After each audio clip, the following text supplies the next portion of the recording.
Je crois qu'il y a quand même quelques retardataires qui vont arriver, mais je vous propose quand même de commencer.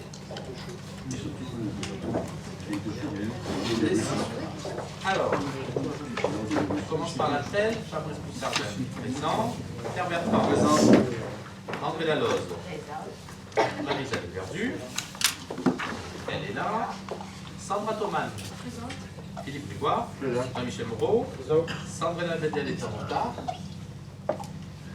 Éric Générini, Jean Demange, Gérard Monfin, Philippe Nioche, Céline Rochier, Gilles Durand, Mireille Joux, Béa Bérenguer, Pat Blanc, Gilles Durand, Béatrice Michel, Jean-Michel Moreau, fini à 8h15, donc elle sera peut-être un petit peu en retard. Christine Jean-Jean, voir Fabien Malisco, Corinne de Kayser,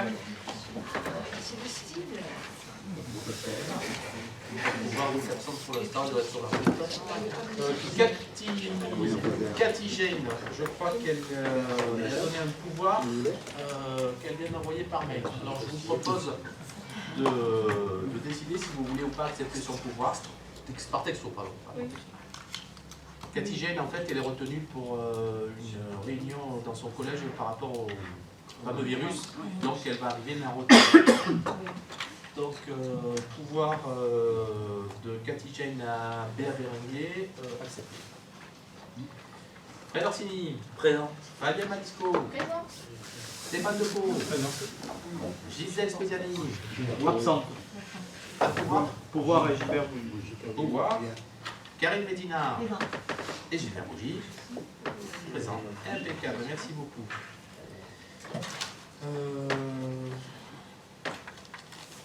On va peut-être voter pour un secrétaire de séance et adopter le procès verbal par la suite. Dernier secrétaire de séance pour ce dernier conseil de cette mandature, Jean-Michel se propose. On va passer au vote. Merci beaucoup Jean-Mi. Ton action, qui est contre? Qui s'abstient? Unanimité, merci. Et donc du coup, procès verbal du 30 janvier. C'est Madame Aldebel, je crois, qui était candidate. PV Express du Conseil région 15 minutes de mémoire. Donc voilà. De ce PV, Paul Approuvé, qui est contre? 3, 4, qui s'abstient. Merci beaucoup. Et on peut passer donc à l'ordre du jour de ce dernier conseil. Alors, dans ce dernier conseil, on va commencer par la première délite concernant le budget annexe vente de caveaux. C'est le compte de gestion, donc le compte du trésorier, et après le compte administratif. Il faudra bien que je pense, Sandrine Hôtel vient d'arriver, il faudra bien que je pense sortir pour les comptes administratifs. Et Corinne, qui est là aussi. Et Sandrine. Je te laisse monter Sandrine.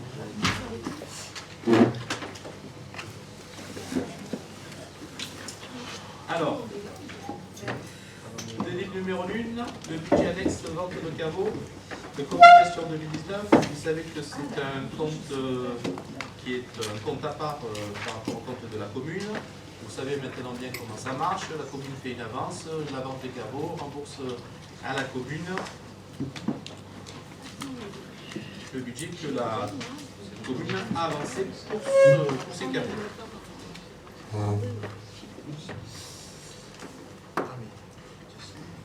Est-ce que vous avez des remarques? Je propose de passer au vote. Qui est contre? 4. Qui s'abstient? Je vous remercie. Délai numéro 2. Donc ça c'est le compte administratif. C'est un petit peu exactement la même chose. Et il faut que je sorte. Je vous propose de voter pour un président de séance. Monsieur Bertrand, peut-être qu'on peut se présenter. Qui est contre? Qui s'abstient? Alors, un contre? Un contre? De quoi Président de Président de séance. séance. Ah oui, ah oui. Alors, unanimité, on va dire. Et, monsieur Bertrand, vous faites unanimité. C'est ça.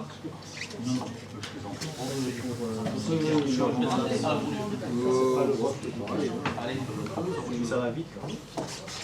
je laisse faire. Mais le compte administratif des caveaux, Donc il faut qu'il soit en adéquation avec le compte de gestion.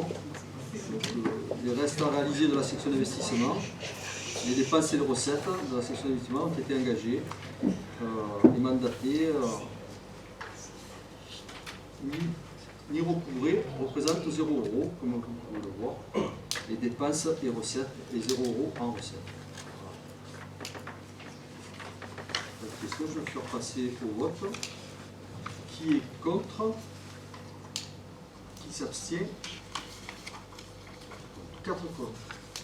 Donc c'est bon, je choisis le mérite pour Ah oui. Il a disparu, il est parti.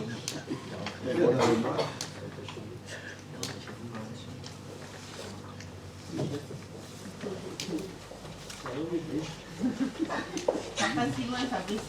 Ah, je salue Madame Touchy qui s'est portée de date pour les réunions. Oui. Ah oui, très important qu'on signe tous cette page. On va la faire tourner. Il y a déjà la première qui a fait le tour. Super. Comme ça, on essaie de rien oublier. Oui, à la fin de ce conseil, pensez bien pour ceux qui n'ont pas signé, on laissera les documents de ne pas oublier. Merci beaucoup. Des livres numéro 3, budget principal de la commune, le compte de gestion. Donc toujours pareil, le compte du trésorier. Vous avez été destinataire de l'ordre du jour. Y a-t-il des remarques? On peut passer au vote. Qui est contre? 4. Qui s'abstient? Je vous remercie. Et pour le compte administratif, on vote chaque fois pour le texte. Oui, ah bah alors je propose M. Bertrand, président de la séance, qui est contre, qui s'abstient, unanimité. Voilà, vous avez donc vu le compte administratif de la commune pour l'année 2019 avec un solde positif d'un peu moins d'1,3 million, avec l'équilibre en investissement fonctionnant, en dépenses, en recettes. Et puis du coup, je vais m'éclipser, pas oublier, hein, je m'entends oublier, je vais éclipser trop vite. Je reste pas le reste, je pense.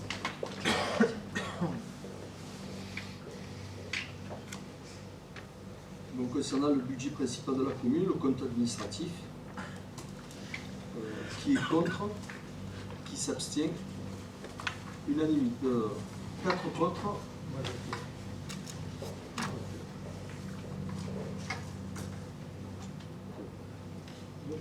C'est bon.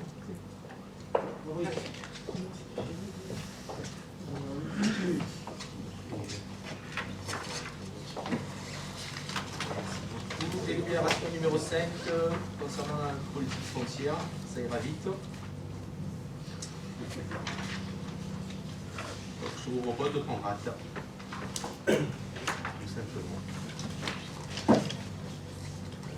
Délibération numéro 6. Formation des élus. Je vous propose de prendre acte. On va à la délibération numéro 7. Évolution de la dette, budget de la commune.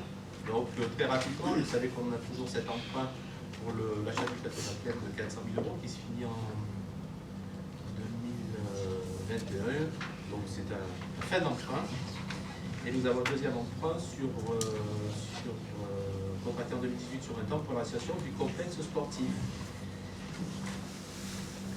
Vous avez pu voir que nous avions remboursé le pré-relais en ce qui concerne les remboursements de TVA, ça c'était fait.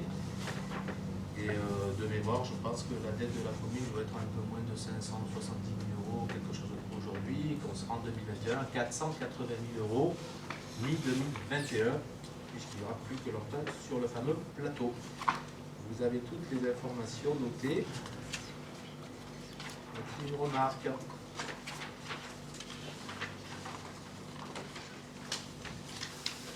Poste 2. En grade. Délibération numéro 8, engagement de la commune dans un processus de médiation en vue de régler un litige avec un de ses administrés. Alors ça, c'est un dossier un petit peu compliqué, mais je souhaitais qu'il soit dans cette délibération et dans ce conseil municipal, puisque vous savez bien évidemment qu'il y a une élection municipale le 15 mars, et qu'évidemment, la poussière sur le tapis, être plutôt transparent. J'ai essayé de vous le faire simple et bien résumé. Il y a à l'entrée sud de notre village une grande canalisation construite dans les années 67 par EDF. La canalisation a été rétrocédée à la commune, elle traverse la route de la République et va se jeter dans la rivière au niveau de la Tuile. Cette énorme canalisation a été construite pour drainer et mettre en sécurité une partie du de l'île qui n'était pas construite à l'époque. Par rapport à tout ce qui est ruissellement et sources qui descendaient de cette falaise. Notre village redevient d'ailleurs de temps en temps un village gorgé d'eau, j'ai envie de dire. Dans les années 80, le lotissement du pré de ville s'est construit, a été réalisé, et un ensemble de maisons ont été construites. Dans ces années-là, il n'y avait pas spécifiquement d'études de sol et l'instruction des permis était assurée par les services de l'État. Quoi qu'il en soit, 2 maisons ont été construites jumelées sur, on va dire, quasiment ce fameux ovoïde énorme. En 2014, Alain Misselet a commencé une action en justice par rapport à cette maison qui est construite sur cette canalisation et qui a tendance à se prendre. La question était de savoir à qui est cette canalisation, qui en est responsable et est-ce que les dégâts causés sur la maison, qui glissent petit à petit, sont bien liés à cette canalisation et donc la commune, qui hypothétiquement à l'époque pouvait être considérée comme responsable et propriétaire de cette canalisation, pouvait être mise en cause. Donc cette procédure a quelques années, et à la suite et à la fin de cette procédure, il ne faut pas oublier maintenant que la commune peut être tenue pour responsable de la propriété de cette, peut-être tenue pour propriétaire de cette canalisation, donc peut être responsable des dégradations entamées sur la maison. Donc maintenant se présente à nous 2 solutions. La première, c'est d'aller jusqu'au bout de la justice et de voir ce que le juge va nous indiquer aux sommes que nous devrions payer pour dédommager le petit propriétaire. Et en attendant, j'ai proposé une deuxième solution en parallèle qui est une forme de médiation. Cette médiation est faite avec un médiateur, avec des avocats des parties communes et du requérant, et avec la présence bien entendu du requérant. Cette médiation, bien entendu, elle va débiter et si elle aboutit, il faudra que les 2 parties s'entendent sur cette médiation. C'est une option, et ça ne reste qu'une option, bien entendu, mais je pense qu'il est important, en tout cas, de mener à terme cette médiation et de voir si elle n'est pas plus intéressante que d'aller devant un juge directement. Voilà. Donc ça sera la charge du nouveau conseil municipal et du nouveau maire de peut-être mener cette médiation, si vous en êtes d'accord, et de trouver les éléments les plus pertinents pour pouvoir défendre au mieux les intérêts de la commune, tout en préservant, bien entendu, quand même aussi les intérêts de nos administrés. Malheureusement, ils se retrouvent avec sont impactés par cette problématique. Y a-t-il des questions?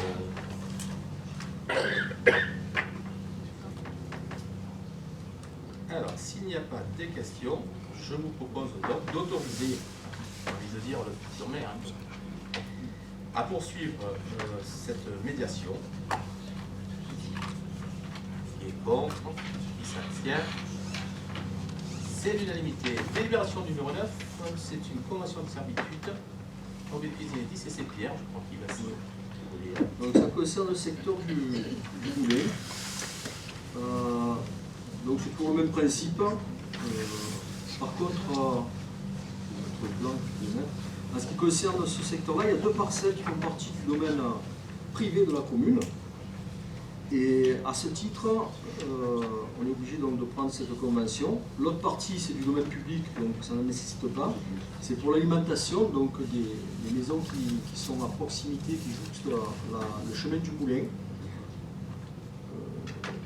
Ils sont plusieurs. Bon, en l'occurrence, là, c'est le premier qui a fini sa maison et qui a son branchement, sur accord de permis, bien sûr. Maintenant qu'il a fini de construire, il faut bien qu'il puisse alimenter sa maison. Voilà, donc il n'y a pas de complexité particulière. C'est une convention, comme on en prend souvent en tréfonds pour Enedis. Voilà, donc je pense que c'est tout à fait logique de valider cette libération. S'il y a des questions? Qui est contre?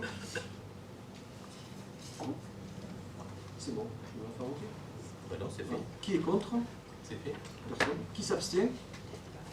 Unanimité, merci. Alors, la délibération numéro 10, c'est Sandra qui va nous la présenter. Elle concerne en définitive, dans sa partie technique, je ne suis pas capable de préciser lequel. Et pour faire les grandes lignes introductives, on va dire, c'est une délibération qui concerne de nombreux administrés qui nous ont saisis, que nous avons saisis, sur des petits bouts de terrain et de délaissés qui représentent, pour l'instant à nos yeux, peu d'intérêt pour la commune. Alors il y a plusieurs cas. Il y a le cas de l'administré qui lui veut récupérer un bout de terrain qui appartient à la commune et la commune n'a pas d'usage. Il y a le cas de la commune qui se retrouve à mettre ses poubelles sur un bout de terrain qui est privé. Et là, par contre, c'est nous qui sommes un petit peu demandeurs. Il y a le cas, on avait adopté, je crois, il y a deux conseils municipaux, de maisons qui avaient été construites depuis 40 ou 50 ans sur une voie qui était encore une voie publique à l'époque. Et donc du coup, on avait régularisé. C'est un peu ce même état d'esprit. La route politique, exactement. L'idée a été un petit peu de rassembler l'ensemble de ces demandes qui ont été faites et qui nous semblent, nous, en tout cas, légitimes. Il y a l'exemple, là ça me revient de la personne qui se retrouve avec une parcelle communale collée à ses maisons où elle se garde depuis 40 ans et nous on a un petit bout de parcelle à elle sur un de nos parkings. Voilà, il va falloir mettre un petit peu les choses au clair. C'est un travail un peu long et fastidieux. Et la proposition qui est faite à travers cette délibération, qui va vous détailler peut-être un peu plus Sandra, est simplement de pouvoir mettre et donner et porter à la connaissance du conseil municipal tous ces éléments, en vue, bien entendu, de pouvoir continuer les démarches administratives, nous permettant plus tard de passer au vote, de pouvoir, bien entendu, sur un deuxième vote, pour pouvoir consolider et valider l'ensemble de ces libérations, personne par personne, point par point. Il ne faut pas oublier donc une chose, c'est que certains ont été, par exemple, demandeurs pour retrouver, pour nous acheter des parcelles. Il y aura des estimations des domaines à faire, il y aura des découpages pour certains fonciers qui ont été faits par kilomètre, d'autres découpages et d'autres dossiers ont été avancés. Donc en fait, il y a peut-être dans ce tableau, cette fois, des personnes qui se sont décidées parce que le coût ne correspond pas à ce qu'elles souhaitent, ou selon son âge, ou autre. Mais en tout cas, quoi qu'il en soit, pour tous ces cas-là, les discussions ont quand même assez avancé et nous permettent de laisser espérer que pas de raison maintenant que les choses n'aboutissent pas pour tous ces cas. Si on veut regarder, monsieur et madame Pointet au début, c'est la maison qui se situe juste au-dessous du plateau de la Plaine. Il y a un sentier qui passe en bout de leur terrain et qui exactement est utilisé depuis des années pour monter au plateau de la Plaine. Vous savez que moi, quand on allait jouer au foot là-haut, on passait tous par là. C'est quand même sa propriété, son grillage se situe de l'autre côté du chemin, et on va chez lui. Donc il y a une question de responsabilité évidente. Si quelqu'un tombe sur le grillage, il est chez lui. Donc là, il faut lui racheter ce petit bout qui est dans un naturel qui n'a pas beaucoup d'enjeux. Par contre, on a un tout petit bout de terrain de l'autre côté de sa propriété. Là, évidemment, il y a 4 ou 5 mètres carrés qui portent sens pour que la limite par rapport à sa propriété soit cohérente. Donc ça, il faudra le faire. Le deuxième cas, c'est un échange là, oui. Le deuxième cas, c'est un peu le même état d'esprit avec un bout de parking et une parcelle. Le troisième cas, il doit être plutôt au centre du village. Rue de la République, voilà. Une petite surface de terrain que le pétitionnaire va acheter. Le jardin d'appropriation de l'espace public. C'est vrai que c'est un petit peu long parce que des fois il y a des procédures de désaffectation à faire, des fois il n'y en a pas, il y a l'avis de domaine à demander. De toute façon, dès que l'on vend un bien public, qu'il soit domaine privé ou du domaine public, il faut consulter l'avis des domaines. C'est pour ça que les dossiers sont parfois un petit peu longs, il y a des fois des questions de bornage aussi. Je te laisse continuer, Fabrice, sur les autres cas. Alors, le cas suivant, c'est M. Bicard. Donc, c'est un cas qui date depuis des années. C'est une grande propriété qui se situe juste en contrebas du plateau de la Plaine. En définitive, il y a quelques mètres carrés sur un linéaire qui appartenaient à la ville de Marseille et qui maintenant appartiennent à la commune et qui sont depuis des années déjà dans la limite de propriété de M. Médina. Voilà. Donc il semble cohérent en effet de pouvoir ne pas casser un mur, ne pas casser des grillages, surtout que c'est des propriétés qui sont utilisées depuis des années. Et donc du coup, comme c'est pas d'enjeu pour la commune parce que c'est des espaces naturels posés, d'autoriser la cession de cette parcelle. Après, vous avez un autre cas sur des parcelles. Voilà, c'est une portion de parcelle qui est occupée, vous verrez peut-être que tu connais.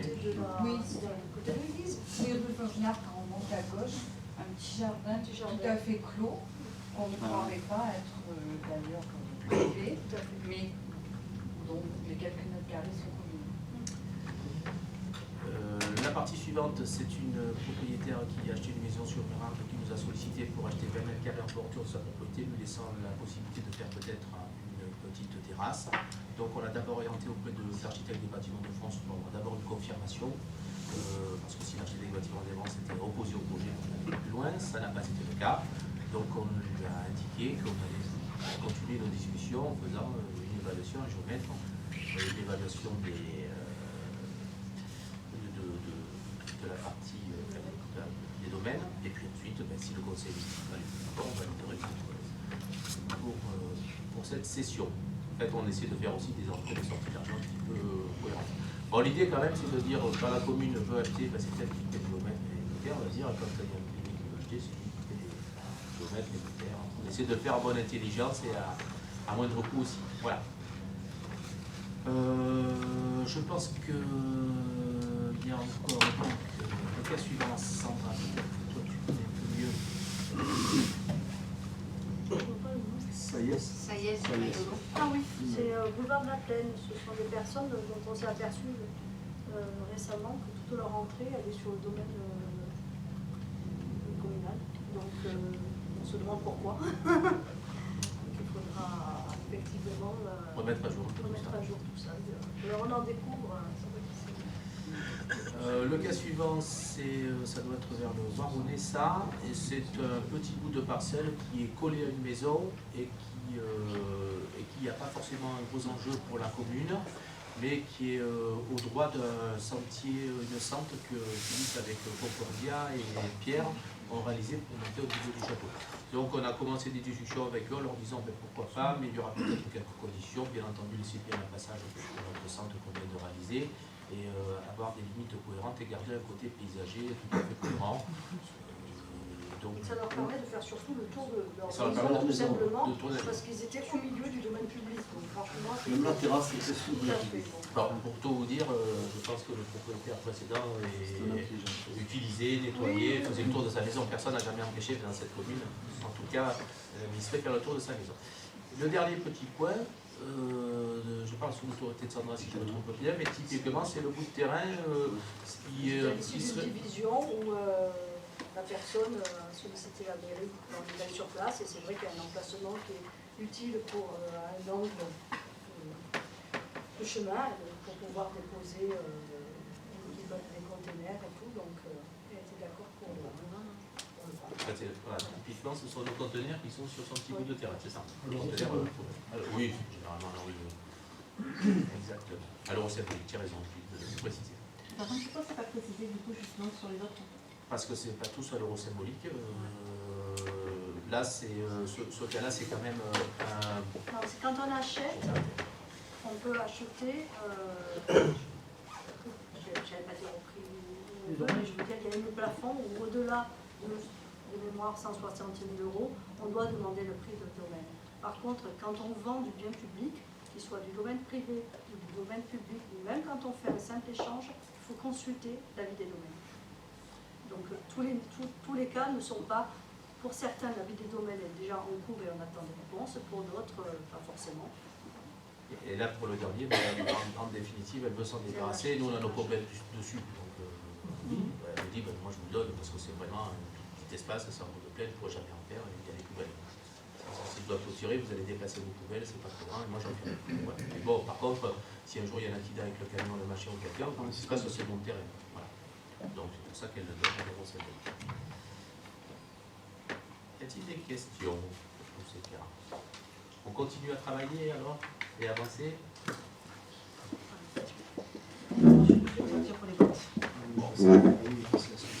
Alors, Oui, alors pour préciser, voilà, pour préciser un petit peu, c'est une sorte d'état des lieux de tout ce qu'il y a. Et effectivement, chaque cas sera repositionné en conseil municipal de manière différenciée, on va dire. Il y aura l'objet de délibération pour chaque cas. Alors, je vous propose de vous prononcer favorablement sur ces demandes. Qui est contre, qui s'abstient. Voilà.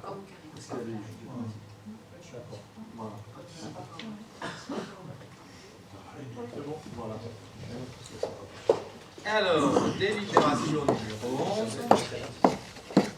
C'est la future convention d'occupation du parti de domaine communal départemental d'incendie de secours avant transfert des propriétés. Je vais vous faire un petit peu résumé de la situation. Vous savez que Cathy, vous êtes sérieux? On n'a pas terminé. Donc je vais s'installer pour que tu sois sur la dernière des livres.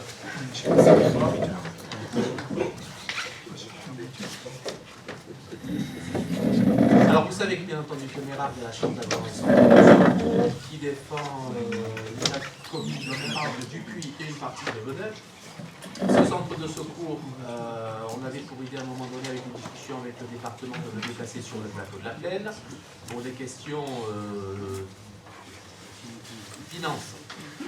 La création de nouveaux centres de secours sur un terrain qui aurait été remis gratuitement au département et viabilisé, bien entendu, représentait un investissement d'à peu près 6 millions d'euros et l'extension de la caserne sur son lieu actuel est estimée aujourd'hui à un coût d'1,6 million d'euros. Donc le 10 préfère, pour des questions financières, mais aussi pour des questions de qualité de vie, parce que les pompiers préfèrent vivre dans presque les cœurs de ville plutôt que de se retrouver, comme certains centres, excentrés au fin fond de zones artisanales où le soir il n'y a pas de vie, où c'est un peu tristouné. Bon, quoi qu'il en soit, à la suite de cette discussion, nous avons continué à avoir donc des discussions, j'ai envie de dire, avec le 10 et avec le département, pour l'aménagement de notre nouveau quartier et pour aussi pouvoir leur créer un petit peu de confort. Il a donc été décidé de pouvoir leur donner le bout de terrain qui leur sera nécessaire à la construction et à l'extension de leur caserne de pompiers. Bon, généralement, c'est comme ça que ça se passe. Les communes ne font pas payer le département quand elles donnent un terrain pour avoir une caserne de pompiers. Ça sera au prochain maire à continuer les discussions avec le département, mais je l'invite en tout cas à suivre cette démarche républicaine. Quoi qu'il en soit, l'extension de la caserne va se faire sur un bout communal. Le SDIS ne peut pas construire sur un terrain dont il n'a pas la propriété, et nous simplement, on a simplement demandé, bien entendu, que dans cet acte de cession, ça ne pourrait être que pour la commune d'un intérêt qui ne pourrait servir que à l'extension de la caserne. Le jour où, hypothétiquement, la caserne doit se déplacer, le SDIS ne peut pas vendre le terrain revient à la commune, puisque dans la vente, il est bien noté que ça ne serait fait, parce qu'il sera proposé, que ça ne serait que pour la réalisation d'une caserne. Bon, ça c'est tout à fait normal. Là-dessus, le projet de l'extension de caserne, il demande un petit peu de temps, et vous savez que nous avons construit un nouveau stade, et que donc notre club de foot n'a plus besoin de son vestiaire et de son clubhouse de l'époque, qui est un bâtiment d'ailleurs collé à la ville de Castres. J'ai donc rencontré les représentants du 10 et je leur ai proposé, en attendant de réaliser cette nouvelle extension de caserne, de pouvoir peut-être bénéficier de ces locaux, dont certains sont carrément encastrés déjà dans la caserne, d'autres sont à quelques mètres. Ils ont une problématique aujourd'hui de séparation des publics masculins et féminins. Ils avaient besoin aussi d'une salle de classe pour faire certaines formations. Et à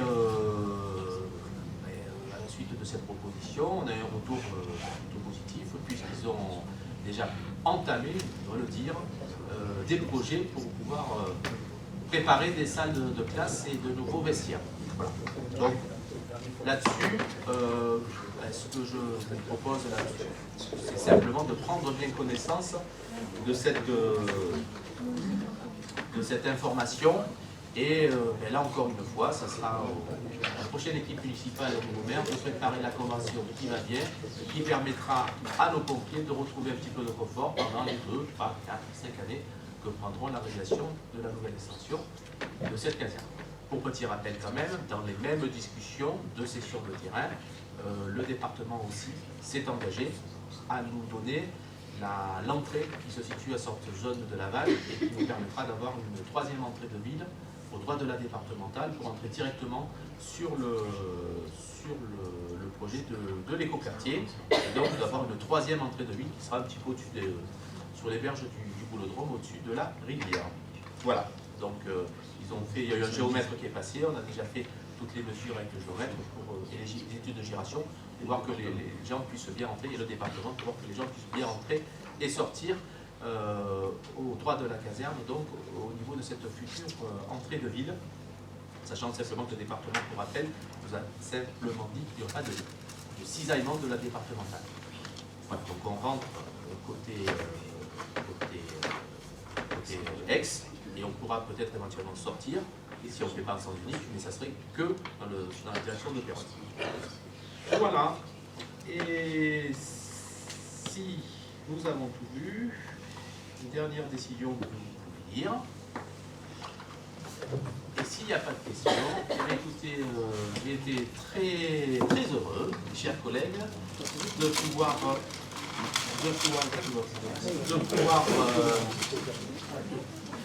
pardon. Oui, alors on va dire que je te laisse dire la décision. Voilà. Ah oui, vas-y. oui, oui, parce que c'est un petit peu mon truc. Allez, vas-y. Est-ce que vu le nombre de chats qui se trimballent un petit peu partout dans le village et qui sont des petits de tous les côtés, nous travaillons déjà avec Animaux en péril, mais il se trouve que il y a toujours un coût et qu'ils ne peuvent pas tout assumer. Donc nous avons commandé des cages pour choper ces chats et nous avons réussi à avoir une convention avec 30 millions d'amis qui nous prennent 50% pour l'année, 50% de toute la stérilisation des chats errants. Il y a tout de même une condition, c'est que ces chats vont être pris, chat ou chatte, vont être pris, vont être stérilisés, 50% sera pris par les 30 millions d'amis, mais après c'est Aliments Péril qui s'en occupe. La seule condition, c'est que ces chats reviennent et soient remis au lieu où ils étaient. Mais personnellement, je trouve ça très bien parce que déjà ça va éviter un petit peu tous ces chats qui se reproduisent, mais il est certain qu'on ne pourra pas éviter que des gens jettent leurs chats dans la rue, leurs petits dans la rue. Ils seront tous aussi répertoriés au nom de 30 millions d'amis. Ils auront une puce, ils appartiendront à la commune. Voilà, mais je trouve ça très bien parce que ça va peut-être limiter un petit peu. Nos nouveaux habitants. Voilà, merci André. Et donc, pour terminer ce dernier conseil municipal, vous dire que en tout cas, ça a été un plaisir et un honneur de pouvoir m'occuper des affaires de la commune avec vous tous, que j'y ai pris beaucoup de plaisir. C'était un engagement qui est important et qui n'est pas évident, vous le savez tous, vous êtes tous élus, vous savez qu'il y a des sacrifices de famille et professionnels à prendre. C'était un mandat un petit peu particulier, puisque vous avez commencé avec un maire, vous avez finissez avec un autre. Mais bon, j'espère que vous n'avez pas très perdu au change, ça dépend de la vie de certains. Mais en tout cas, sachez que je pense que Mireille et moi-même, on a été très contents de conduire l'un après l'autre cette équipe municipale et toutes les délibérations qu'on a prises, on a essayé de le faire en tout cas avec beaucoup de sincérité et beaucoup de cœur. C'est jamais évident. Et je vous souhaite à toutes et à tous, très sincèrement, pour la suite de vos vies, parce que le chemin peut peut-être certainement se partager, se séparer, peut-être se reformer. Le meilleur dans vos projets personnels, dans vos projets professionnels, dans vos projets familiaux, avec la naissance d'un nouveau petit Mérarguet, Hubert, son 4e garçon, Timothée. Le meilleur aussi dans vos vies familiales et affectives. Et puis, c'est une, je vais dire mon mot fétiche, c'est une belle aventure humaine qu'on a vécue ensemble. Finalement, il y a eu un peu des disputes, il y a eu un peu des heurts, il y a eu un peu des... Mais c'est la vie d'un conseil municipal, que ce soit plus de majorité ou d'opposition dans un même groupe de majorité. Des fois aussi, on n'est pas toujours d'accord, mais on sait aussi s'exprimer et chacun mettre un peu d'eau dans son vin et écouter l'autre, c'est important. Et je vous invite, pour ceux qui ont encore un petit peu de temps, à partager ce verre de l'amitié et je vous souhaite plein de bonnes choses pour la suite. Voilà.